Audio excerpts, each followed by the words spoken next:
নমস্কার বন্ধুরা, উত্তরা কানার ব্লগ চ্যানেলে আরও একটি ব্লগে তোমাদের সকলকে স্বাগত জানাই। এখন বেজে গিয়েছে সকাল 9:30 আর এখন থেকে ব্লগটা স্টার্ট করছি। আজ হলো রবিবার, তো রবিবার বলে একটু দেরি করে ওঠা। তো দেখো এখানে সকালেই কিন্তু দুধ গরম করে নিয়েছি। বাচ্চারা যেহেতু উঠলো একটু দুধ দেবো। তো এখানে দেখো ওর বাবা নিয়ে চলে এসেছে ব্রেড আর বাটার। তো ব্রেডটাকে এখানে সাইডগুলোকে ভালো করে কেটে নিচ্ছি, কারণ বাবু তো সাইডগুলো খেতেই চায় না। তো তার জন্য সাইডগুলো ভালোভাবে কেটে নিচ্ছি আর পিস পিস করে দেবো যাতে ও চামচে করে খেতে পারে। তো তার জন্য এখানে একটু দুধেতে দিয়ে দিলাম চিনি, ও যাতে একটু দুধটা মিষ্টিও লাগে। তো চলো ওদেরকে দিয়ে আসি। তো আবার চলে এসেছি বন্ধুরা এদিকে চা করতে, কারণ আজকে সকালের মুডটা একটু ভালোই আছে। তো দেখি একটু আদা দিয়ে চা। আর এদিকে দেখো চা আর চিনিটা কিন্তু দিয়ে দিলাম, আর এদিকে চা ভালোভাবে কিন্তু ফুটে গেছে। তো চাটা এবার কিন্তু আদা আর একটু এলাচ থেতো করে এতে দিয়ে দিলাম। তো চাটা যেহেতু হয়ে গেছে তার জন্য ছেঁকে নিলাম।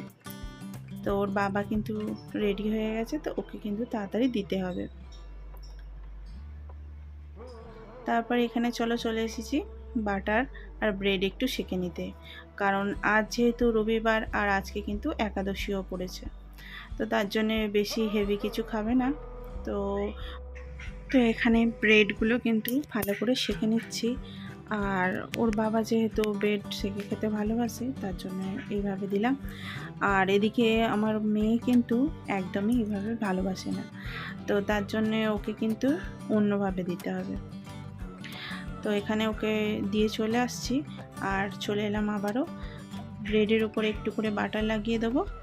আর সমস্ত ব্রেডগুলোকে এইভাবে করে নেব। তো তারপরে দিয়ে দেবো অল্প করে চিনি। ও কিন্তু এইভাবে খেতেই ভালোবাসে।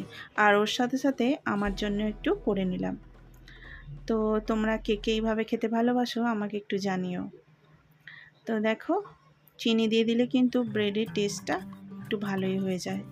আর রবিবারের সকাল যেহেতু সব কিছু কিন্তু একটু সুন্দরভাবে দেওয়ার চেষ্টা করি। তো এখানে আমরা সবাই মিলে বসে পড়েছি খেতে, আর অনুষ্কাকেও দিয়ে দিয়েছি।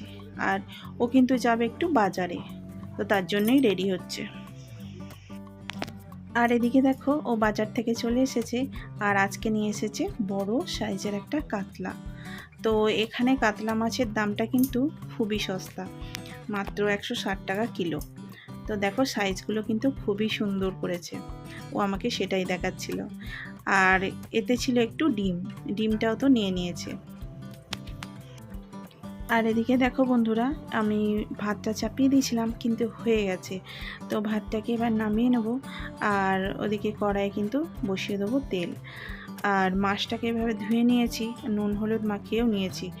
এবার কড়াইয়ে তেল দিয়ে আস্তে আস্তে মাছটাকে ভেজে নেব। মাছটা যেহেতু এত সুন্দর এসেছে, তো মনটা হলো মাছেরই তরকারি করি। তো তার জন্য দেখো মাছটাকে ভাজতে বসিয়ে দিয়েছি। আর এখানে গুজরাটিরা বেশিরভাগই কিন্তু ননভেজ খায় না, তো তার জন্য এখানে মাছের দামটা একটু তুলনামূলকভাবে ওয়েস্ট বেঙ্গলের থেকে কম। তো দেখো মাছটা কিন্তু ভাজা হচ্ছে, তো তার ফাঁকে আমি কিন্তু আলুটা কেটে নিচ্ছি। আর যেহেতু মাছ দিয়ে আলু দিয়ে ঝোল করব, তার জন্য আলুটা একটু বড় সাইজেরই কাটছি। আর এদিকে কিন্তু আমার মাছটা ভাজা চলছে। তো আলুগুলো কিন্তু এইরকম সাইজ করে কেটে নিয়েছি। আর এদিকে দেখো মাছটা কিন্তু ভাজা হয়ে গেছে, তুলে নিচ্ছি। আরও একবার দিয়ে নেবো যাতে মাছটা তাড়াতাড়ি করে ভেজে নিতে পারি। আর এদিকে দেখো আমি এদিকে পেঁয়াজটাও কিন্তু কাটা শুরু করে দিয়েছি। পেঁয়াজটা ছোট ছোট টুকরো করে কেটে নেবো যাতে তাড়াতাড়ি হয়ে যায়, কারণ আজকে 2 পদে রান্না করতে হবে, বেলা কিন্তু অনেকটাই হয়ে গেল। আর এদিকে দেখো মাছের ডিমটাও কিন্তু ভেজে নিচ্ছি। এটা আজকে আর বানাবো না, এটা ভাবছি অন্য কোনো দিন বানাবো, কিন্তু ভেজে ভালো করে ফ্রিজে এটাকে ভরে রেখে দেবো। তো আজ যেহেতু এনে দিয়েছে, তো মাছের ডিমটাকে কিন্তু ভেজেই তুলে নিলাম। আর মাছের ডিম খেতে আমাদের বাড়ির সকলে কিন্তু ভালোবাসে। আর এদিকে দেখো কড়াই আবারও তেল দিয়ে দিয়েছি। তো এখানে তেলটা কিন্তু গরম হয়ে গেছে। আর এদিকে দিয়ে দেবো হলো তোমার জিরে।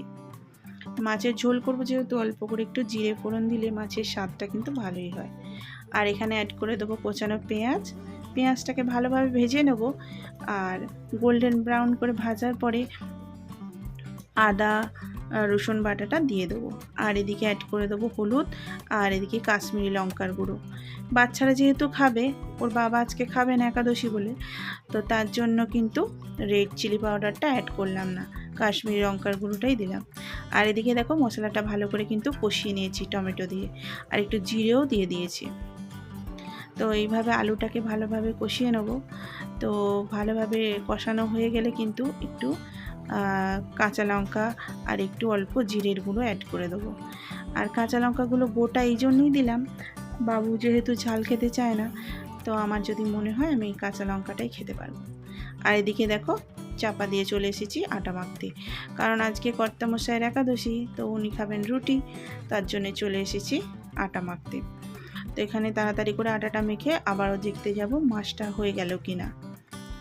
তো এখানে মাছটা কিন্তু ভালোভাবে হয়ে গেছে, তো তার জন্য অ্যাড করে দেবো হচ্ছে মাছটা, কারণ আলুটা সেদ্ধ হয়ে গেছে। মাছটা অ্যাড করে দিয়ে খানিকক্ষণ রেখে দিয়ে ওর মধ্যে অ্যাড করে দেবো কুচিয়ে রাখা ধনেপাতা।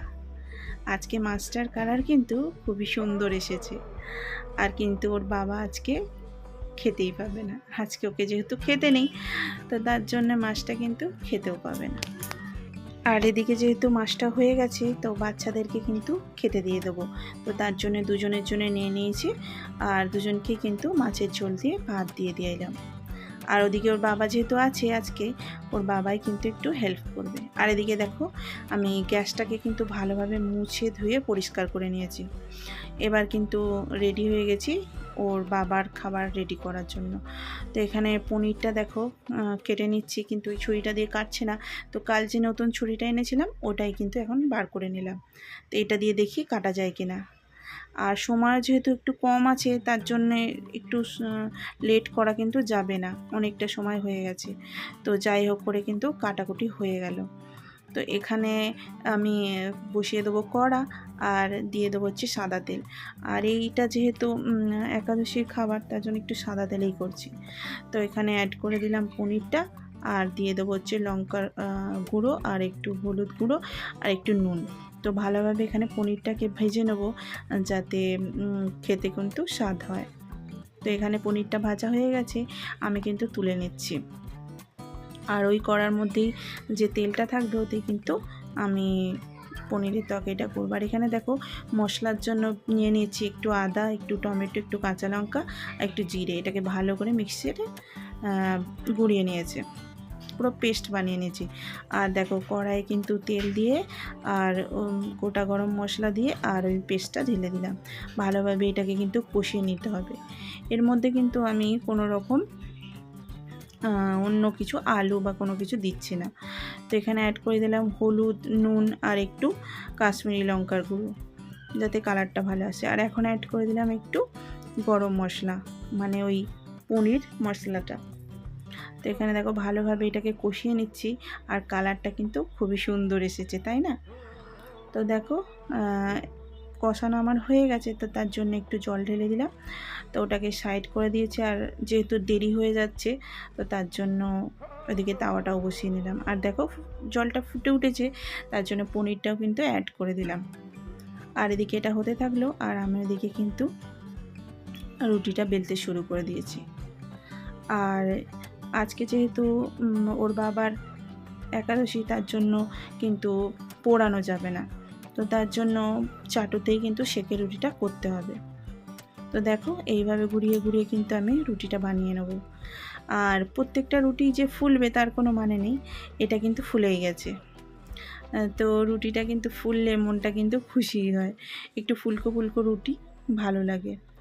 তো এখানে একটা রুটি হয়ে গেছে, এবার কিন্তু আর একটাও দিয়ে দিয়েছি। আর যেহেতু একাদশী, তার জন্য কিন্তু কোনো রকম পোড়ানো যাবে না। তো এইভাবে কিন্তু রুটিটা করে নেব। আর অনেকটা সময়ও হয়ে গেছে, আর ওর বাবারও অনেকটা দেরি হয়ে গেছে দিতে খেতে। তো দেখো তাড়াতাড়ি করছি, হয়ে গেছে। এবার কিন্তু আর একটা দিয়ে দিলাম। রুটিগুলো এইভাবে ফুললে মনটাও আর কিন্তু আনন্দে ভরে যায়, তাই না? খুব সুন্দর সুন্দর রুটি। আর তাওয়াতে যেহেতু করছি একটু একটু তো কোণগুলো থাকে, তার জন্য কাপড় নিয়েছি, কাপড়ে করে কিন্তু ভালোভাবে এটা করে নেব, কারণ কি কোণগুলো একটু থাকলে কেমন লাগে। এদিকে খাবারটা কিন্তু রেডি হয়ে গেছে, ওর বাবাকে দিয়ে দিয়েছি। আর এখানে এই ভিডিওটা তাহলে শেষ করছি। ভালো থাকবে, সুস্থ